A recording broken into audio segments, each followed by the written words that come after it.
Good evening. Nice to see you here. I am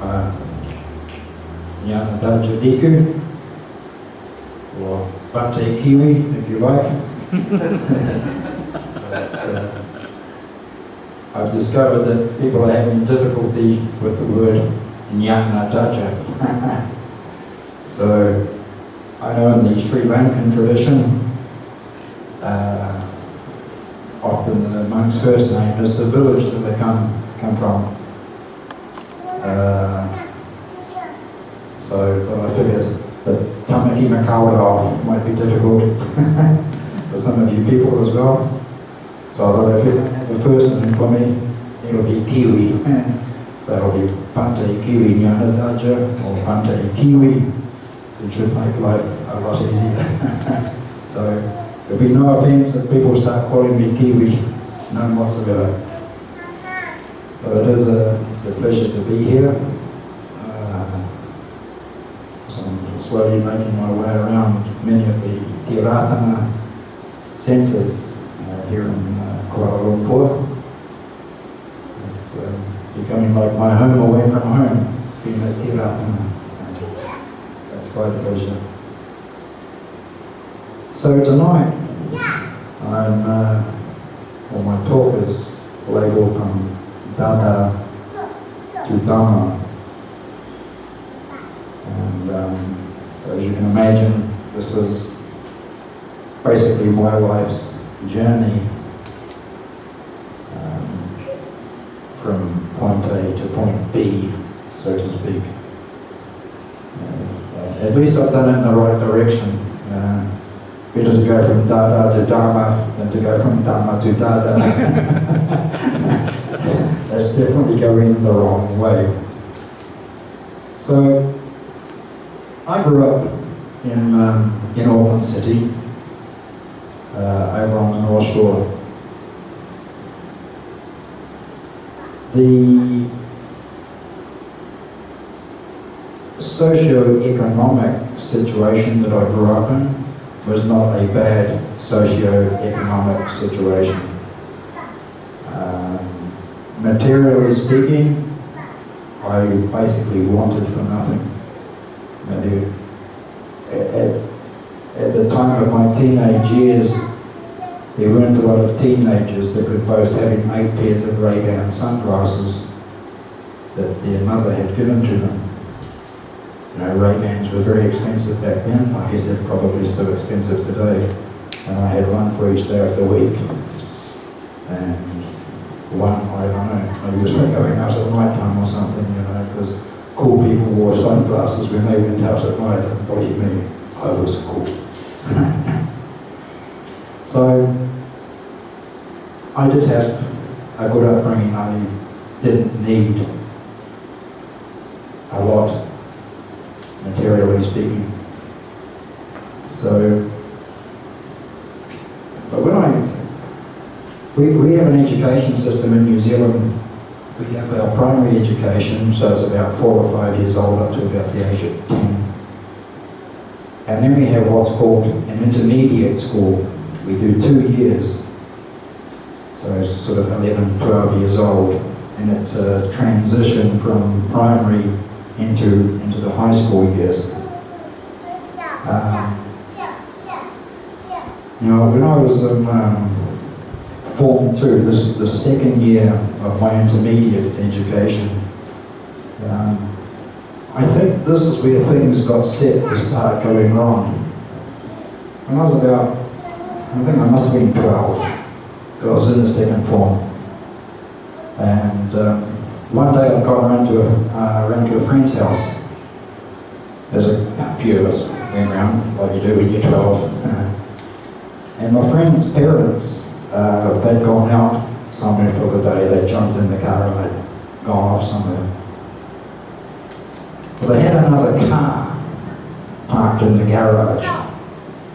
So we figured we could jump in the car, just kind of go up and down the driveway, like you do when you're a 12-year-old boy. So we came up and down the driveway a couple of times, then we sort of backed it out onto the road, and then we took it for a drive. quite clever at that stage, and we thought we'd take it for a small drive around the neighbourhood. Unfortunately, my friend's parents came home and their car was missing.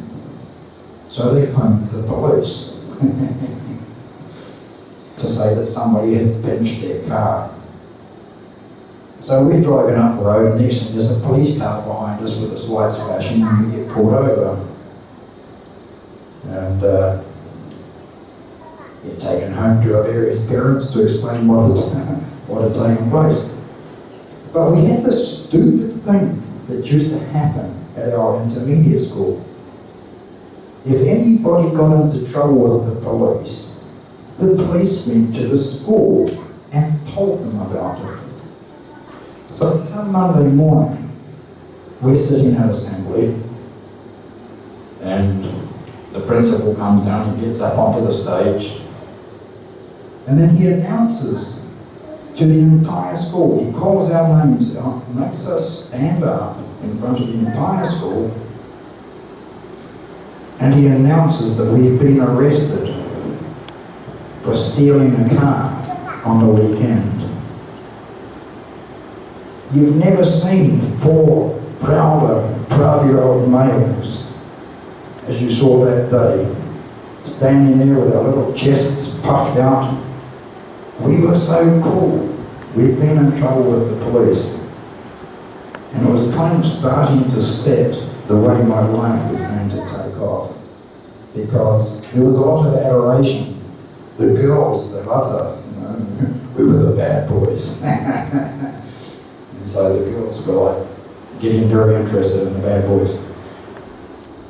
When I got to high school the following year, 13 years old, what had happened was my mother, very clever, she actually got me into a high school out of district. The reason for this was she did not want me to go to high school with my friends. So she got an exemption so that I could go out of district to go to high school. My friends' parents also got exemptions for their kids because they didn't want them hanging around with their friends. And we wound up in the same class, much to the parents' horror. So this was great. I was back at high school with my friends. Now on the first day of high school, traditionally it was a co-educational school. But traditionally on the first day when you begin high school in New Zealand, you get bullied. You see, you start off here in the 3rd form. But all the 5th and the 6th formers have got a tendency to pick on the 3rd formers. They stick your head down the toilet and flush it and stuff like that, you know. Well, this didn't happen to me because I had older friends in high school. And as soon as I walked in, they actually let their friends know, you don't bog wash. This is what we used to call it when you stuck somebody's head in the toilet. It was called bog washing. So you don't bog wash him, he's a mate, you know.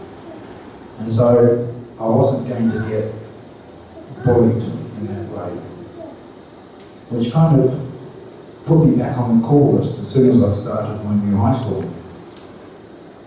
And so I started to cruise through high school, being a very cool young fella, very cheeky. I didn't really care much about anything. Well, one day, one of my friends turns up, and he had an older brother, and his older brother smoked marijuana. Now, marijuana actually, it grows wild in parts of New Zealand. You know, it's a very common, it's a very easy drug to get hold of. And they reckon statistically something like 54% of New Zealanders smoke it at least once in their life. But my friend, he turns up and he's got a couple of joints, a couple of doobies on him. And we're going to smoke these at lunchtime. So we go down to the bottom there at lunchtime and we light these joints up. They were horrible. My throat hurt, my eyes were watering, my lungs were screaming for release. so much heat. Because in New Zealand too, they don't, a lot of countries mix tobacco with the American, not in New Zealand, we like to keep things pure. We don't like to adulterate things too much. So this was pure marijuana, and it was nasty. And I could quite gladly stop smoking marijuana at that stage, except my mate brought some in the next day. Now I couldn't say no. When your friends bring you this stuff and you're cool, you can't say no. Well, actually you can, but I wouldn't. And so again, I smoked marijuana, and it started to become quite a regular occurrence. I actually looked forward to my lunch breaks.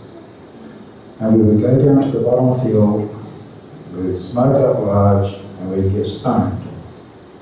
And then we would just kind of cruise through the afternoon, sit down at the back of the class, feet up, not paying much attention to anything at all, We were going home. I had myself a job after school, packing groceries at the local supermarket. And that job used to pay enough money for me to buy a bag of marijuana per week. And so I started buying bags of marijuana. And so after school I was going around friends' houses, and we would just go off and we'd get stoned. Get home from school, go and get stoned. About 10 o'clock at night, wander home.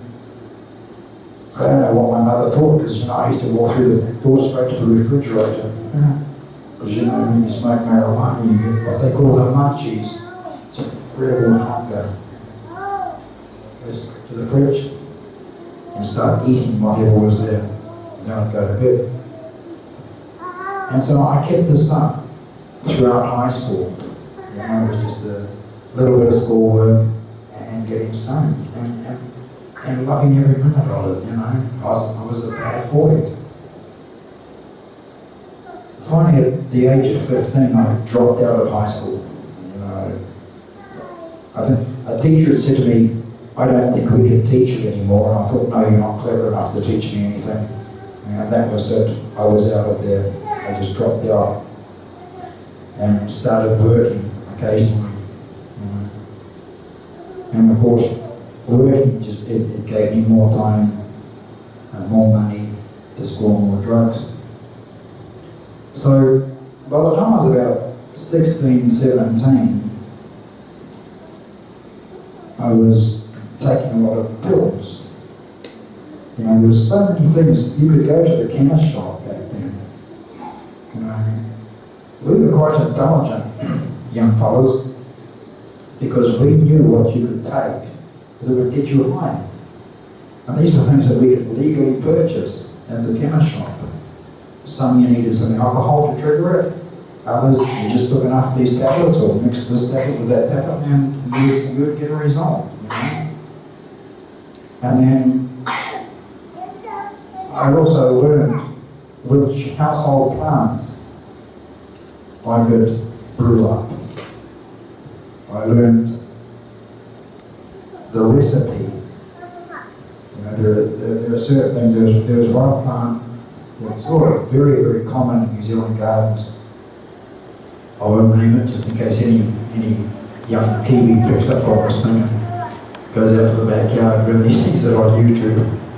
But there's a plant that it's quite common in New Zealand, and if you took the correct amount of the petals and the correct amount of the leaf, and you boiled it the correct amount of water for the correct length of time, you could get quite a nice high. If you got it wrong, you could go blind permanently or die. But if you got it right, you would have quite a nice high. And so we started to learn how to cook and prepare all these things that were potentially life-threatening. But if you got it right, you got very high. And of course with these things, they weren't even illegal, because it was too difficult for the police to basically police everything. And as a police officer said one day, he said, if we banned everything in this country that could get you stoned, we'd have to close supermarkets, because there's a lot of things on the supermarket shelf that you can get high on if you know how to prepare it. And so we were taking a lot of things that we couldn't even get into trouble for, you know. And then, as I say, there was all the pills. I remember one day sitting at the back of the bus, local bus going into the city, 16 years old.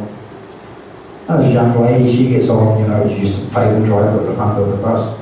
I remember her getting onto the bus, so she's up the front there, and I'm sat down the back, brazen as anything. I just shout out, "Hey, you got any drugs?" I didn't care.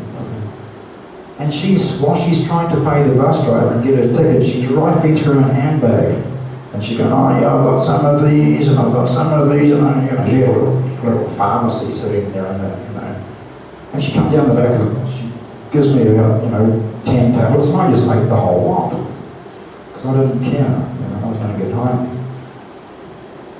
About the same time, I discovered LSD. Now, LSD was really, really cheap. And it worked really, really well.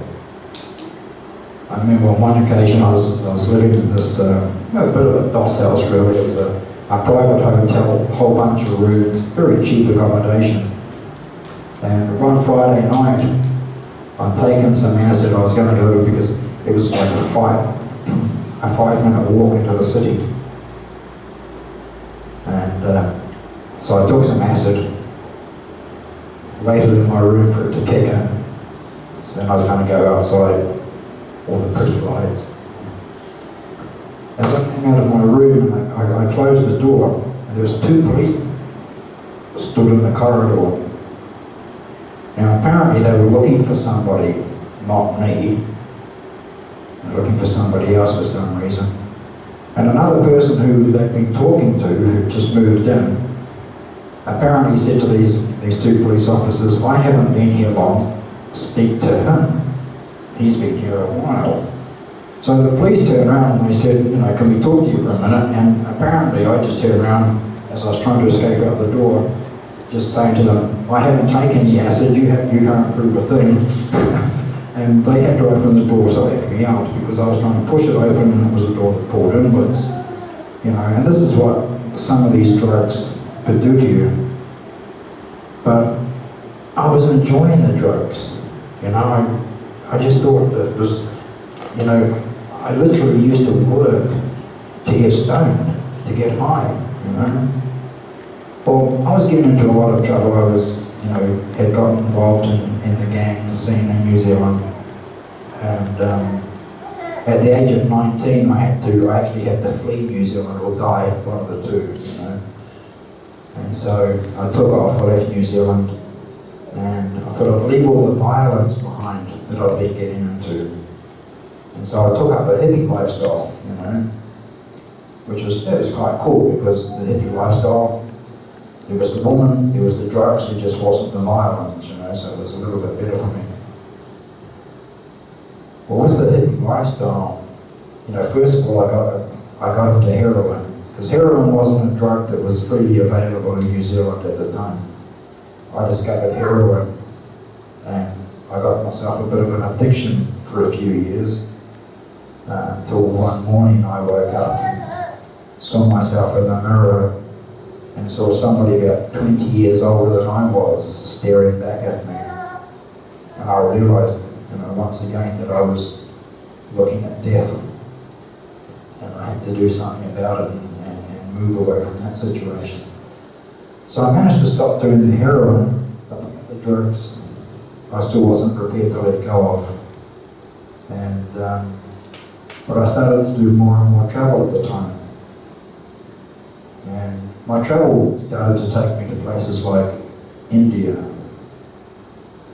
And so I started going to places like Rishikesh, hanging out on ashrams and hanging out with the sadhus, the Indian holy men, because the Indian holy men smoke marijuana,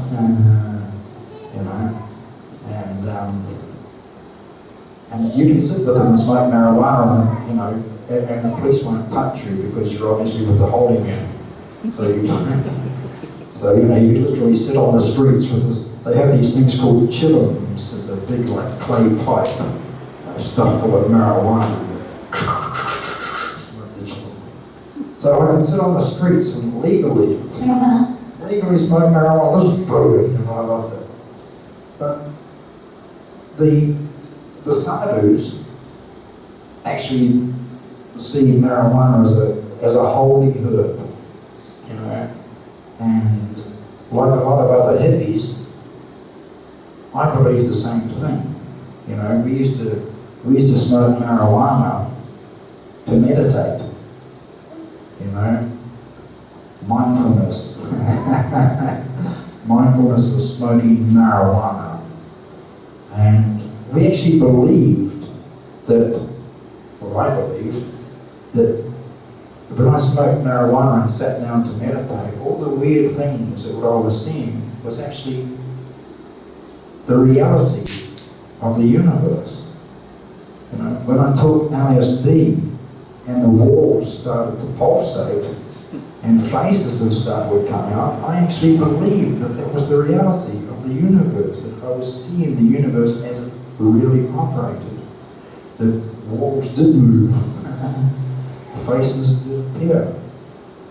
And so I would sit there and I would get high and I'd be very mindful. Oh my gosh. But then one day, I don't know how we would like to turn it, because I keep seeming to have these lucky breaks, if you like. The day I left New Zealand, the people who I feared had been trying to kill me found the house that I was living in, and I woke up in the morning knowing I had to leave that house that day. I left New Zealand that day. I woke up that time, looked in the mirror, looked at the heroin, I knew I was going to die. I stopped taking the heroin. So, I'm in India, doing my thing. And I don't know if you've ever been to India, but I can get a little bit crazy at times, And I was in New Delhi, and the craziness that is New Delhi. I love this guy, he's supporting me.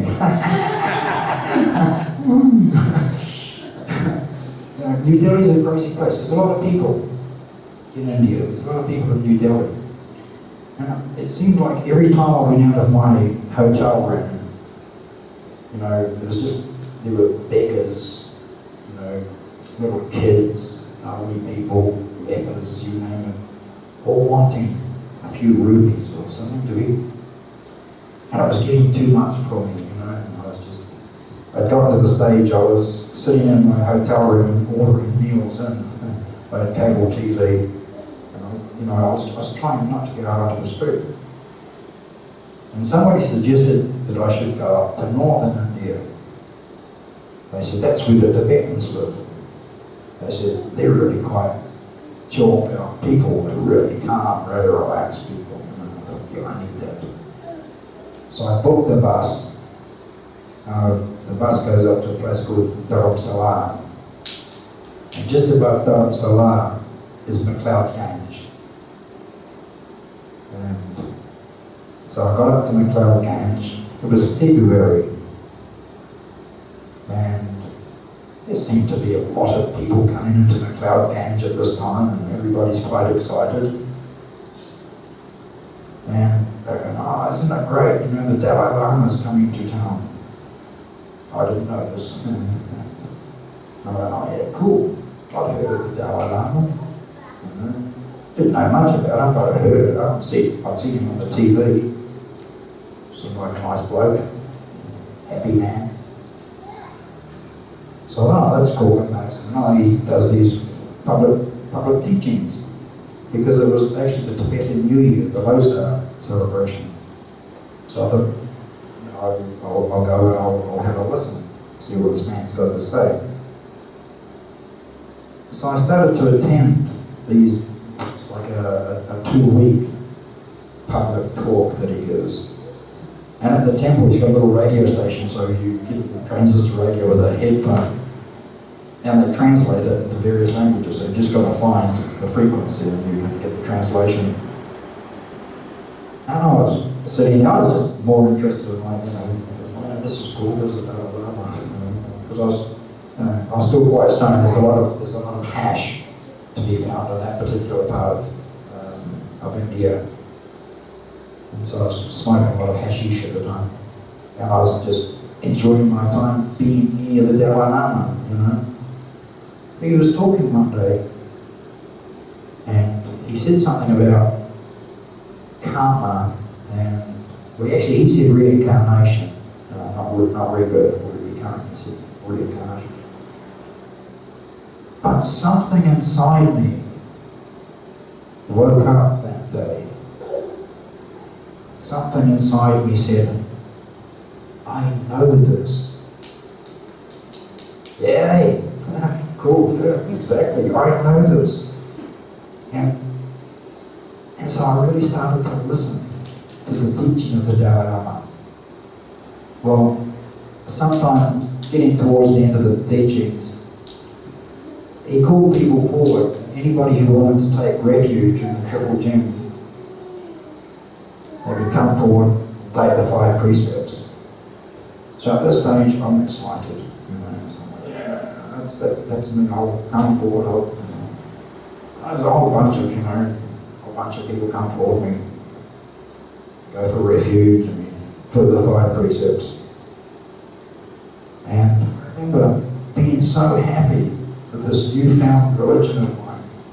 We all went up to the bar up in town, and we celebrated becoming Buddhists. It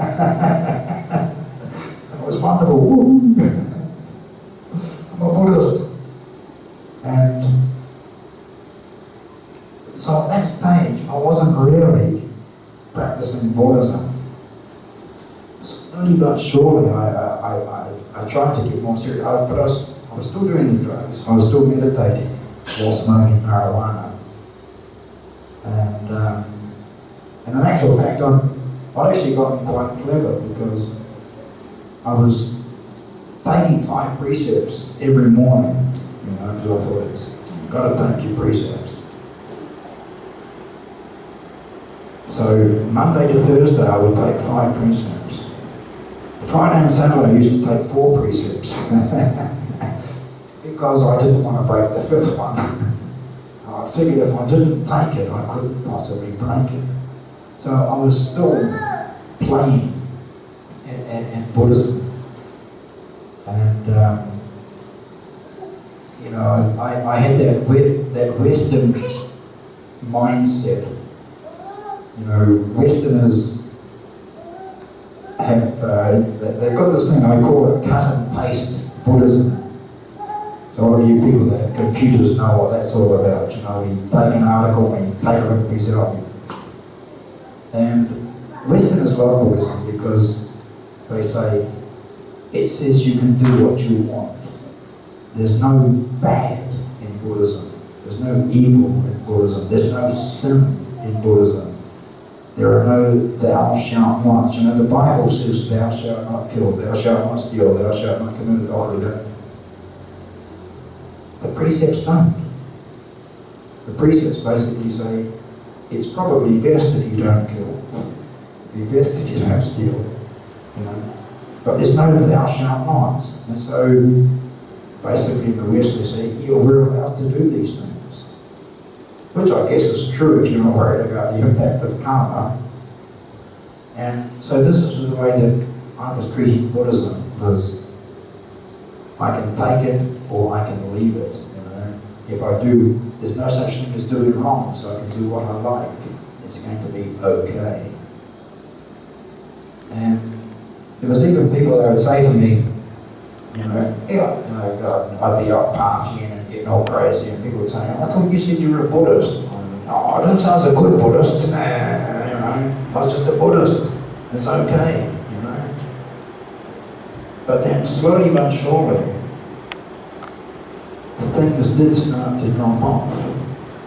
You know, whether it was because of people were questioning the way I was practicing Buddhist. But that was the thing, so I used to say to people, I'm a practicing Buddhist, I'm not a perfect Buddhist. You know, it was always, I had excuses, I could always make an excuse for not being a good Buddhist.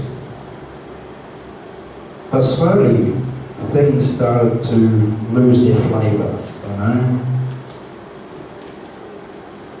All the getting drunk constantly started to lose its flavour. And at about the same time, I started going into Thailand. And I started to visit the temples in Thailand. And the first thing I noticed was, you know, the Theravada Buddhism was a lot more easy for me to practice. You know, the Tibetan Buddhism, you know, they have a lot of deities that you have to pray to and imagine particular merit fields and all. It was very difficult for me to try and do that. But I found in Theravada Buddhism there was this like, just a stripped down, you know, you have the Buddha, you have the Dhamma, you have, much easier for me. And so I started going into temples. You know, sometimes you'd find where monks could speak some English, and I'd go in and I'd listen to Dhamma talks. And then I started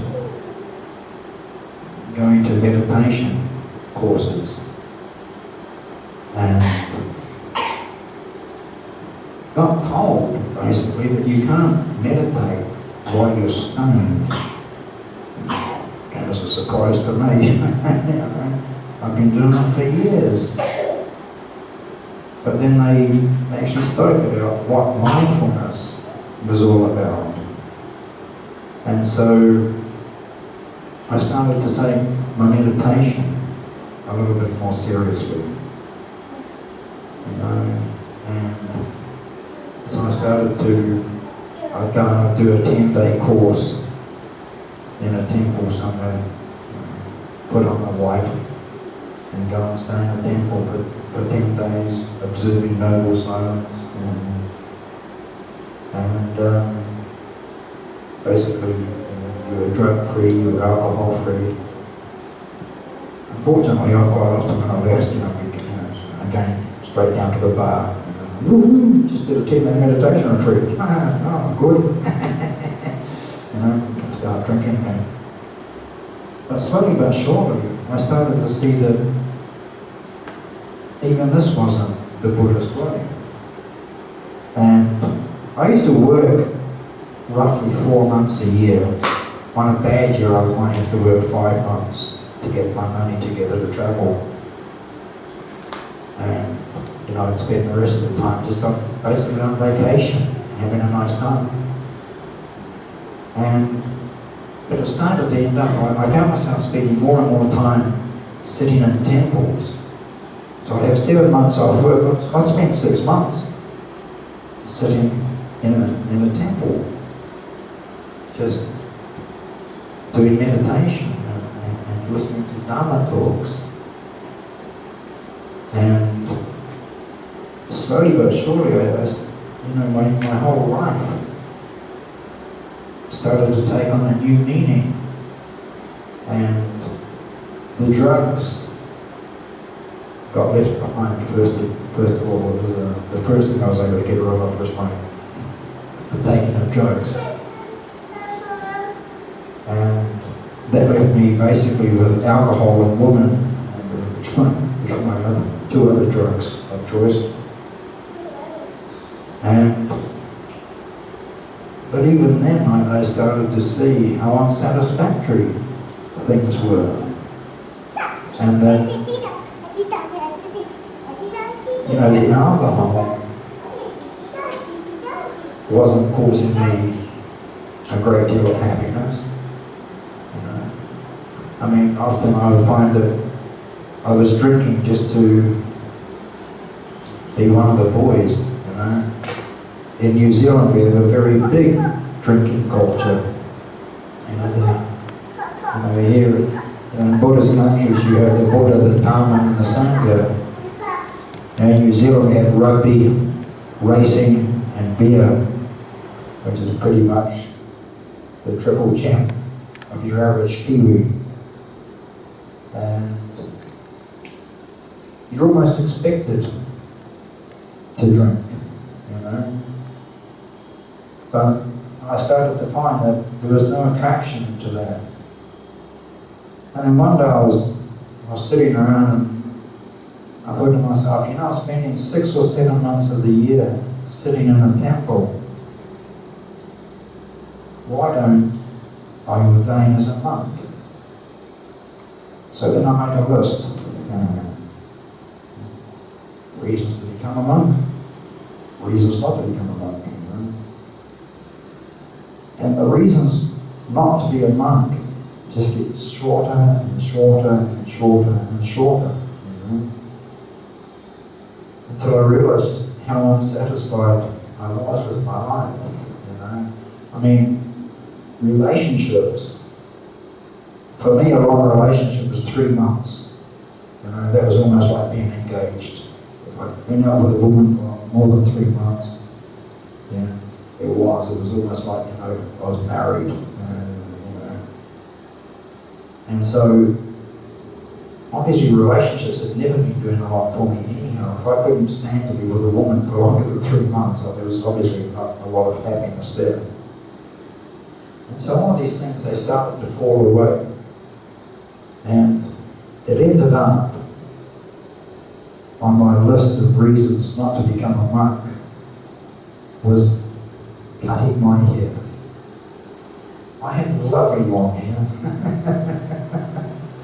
I've had long hair all my life. You haven't seen my ears since I was 7. And I was vain about my hair. I loved my hair. I used to brush my hair all the time. I'd go past, you know, you couldn't go past the window without me checking my hair out, you know. I really did. I was very, very much in love with my hair. I was attached to my hair.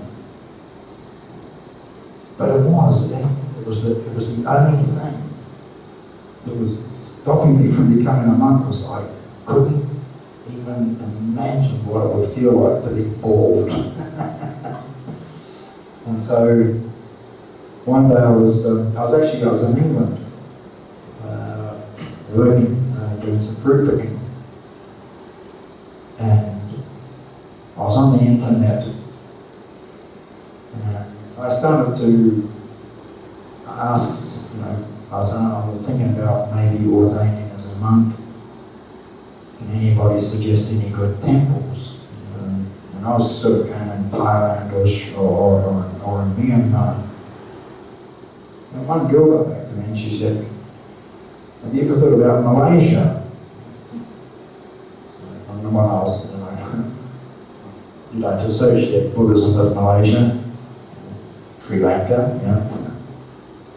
Myanmar, Thailand, not Malaysia.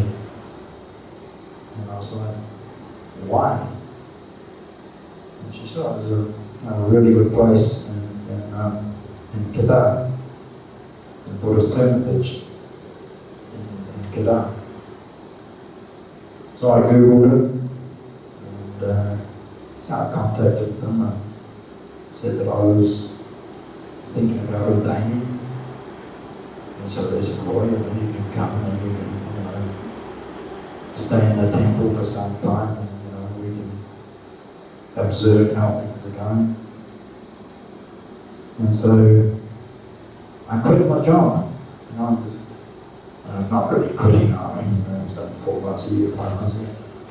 But I was only part of the way through the season, and I just turned around and I said, I'm going to Malaysia. And they said, what are you going there for? I said, to become a monk. And everybody just laughed at me. You know, but then I jumped on a plane and came down to Malaysia. Malaysia and made my way to Dadah. And after spending a little time in the temple, they said, yeah, we're going to ordain you. And so I had to go to the barbers. I remember sitting in the chair. God, it didn't take him long to get it off, eh? I just, oh my gosh, just all this big pile of hair laying on the floor. Got really funny. And but they ordained me as a seminarian, and then afterwards they gave me my higher ordination in Lunas. And it's been a heck of a transition.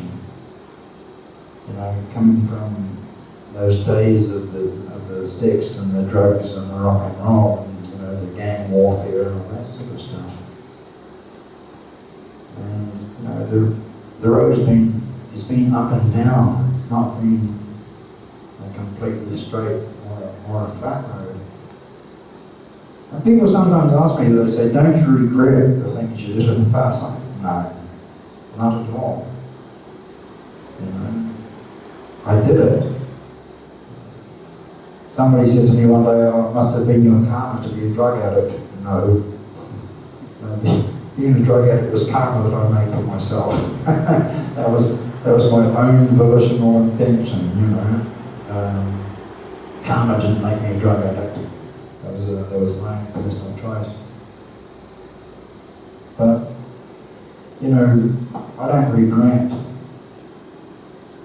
the things that I did. I may regret the fact that I didn't become a monk a little bit sooner, but the things I did, they're things that I did. And, it's quite possible that I can help others because of the background that I have. I was talking, I think I might have been to Brother Billy a few nights ago.